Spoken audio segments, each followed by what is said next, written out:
Assalamualaikum warahmatullahi wabarakatuh. Perkenalkan, nama saya Wandira Saputra, NPM 5021291. Di sini akan mempresentasikan hasil PPT saya yang berjudul Lingkungan sebagai Sumber Belajar, yang diampu oleh dosen Bapak Tio Gusti Satrio, Magister Pendidikan. Yang pertama, pengertian lingkungan sebagai sumber belajar. Lingkungan sebagai sumber belajar merujuk pada penggunaan elemen-elemen lingkungan, baik fisik maupun sosial. Untuk mendukung proses pembelajaran, lingkungan tidak hanya terbatas pada ruang kelas, tetapi juga meliputi segala sesuatu yang di sekitar kita. Siswa yang dapat dimanfaatkan untuk bekerja, pengalaman belajar seperti alam, masyarakat, budaya, hingga teknologi.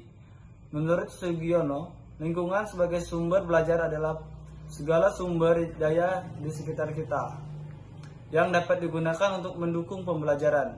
Lingkungan bisa berupa lingkungan fisik seperti taman, museum, atau perpustakaan, dan lingkungan sosial, interaksi kita dengan masyarakat di daerah kita atau di lingkungan kita.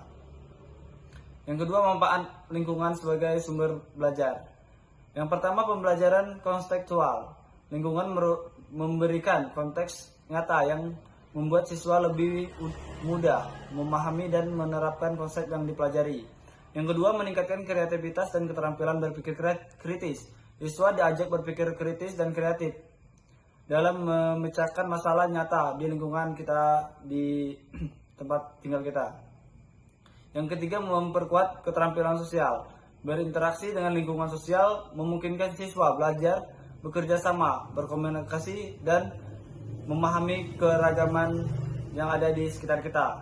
Yang keempat, pembelajaran multisensori, melibatkan berbagai indera, penglihatan, pendengaran, dan sentuhan, dan proses belajar melalui interaksi langsung dengan lingkungan.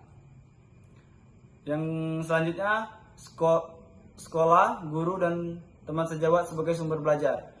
Menurut Senjaya 2020, sekolah merupakan lingkungan pembelajaran formal yang menyediakan instruktur, kurikulum, dan budaya belajar yang kondusif. Sekolah berfungsi sebagai sumber belajar dan menyediakan sebagai fasilitas seperti perpustakaan, laboratorium, dan pembelajaran yang membantu siswa mengakses ilmu, pengetahuan, dan keterampilannya.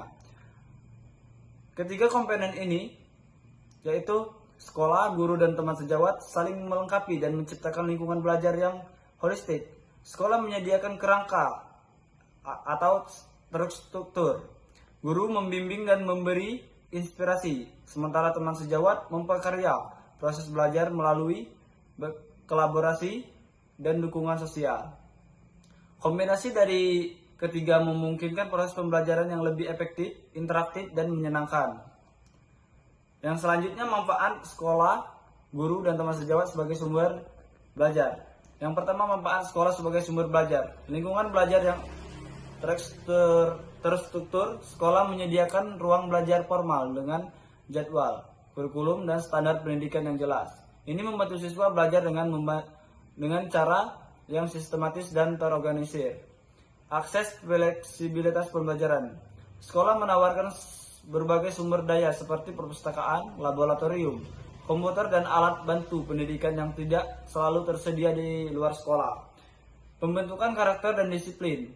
Melalui aturan dan tata tertib sekolah mengajarkan nilai-nilai kedisiplinan, tanggung jawab, dan kerjasama yang penting untuk perkembangan kepribadian kita sendiri atau siswa. Pengembangan potensi akademik dan non-akademik. Selain pembelajaran akademis, sekolah juga menyediakan berbagai kegiatan ekstrakurikuler yang membantu mengembangkan keterampilan non-akademis seperti olahraga, seni, dan kepemimpinan. Yang kedua, manfaat guru sebagai sumber belajar. Memberi ilmu dan informasi. Guru adalah sumber utama pengetahuan di sekolah. Mereka menyampaikan materi pembelajaran dengan metode sesuai dan membantu siswa memahami konsep-konsep yang sulit.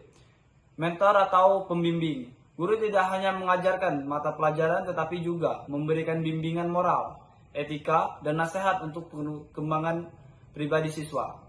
Yang selanjutnya, meningkatkan pemikiran kritis. Melalui diskusi, tanya jawab, dan proyek, guru mendorong siswa untuk berpikir kritis, menyelesaikan masalah, dan mencari solusinya. Sumber motivasi. Guru seringkali menjadi panutan atau motivator bagi siswa, membantu mereka merasa termotivasi dan percaya diri dalam mencapai tujuan akademik pribadi. Yang terakhir, manfaat teman sejawat sebagai sumber belajar. Belajar kolaboratif, belajar dengan teman memberikan peluang untuk beredukasi, bertukar ide, dan bekerja sama dalam proyek atau tugas kelompok sehingga memperkaya pemahaman.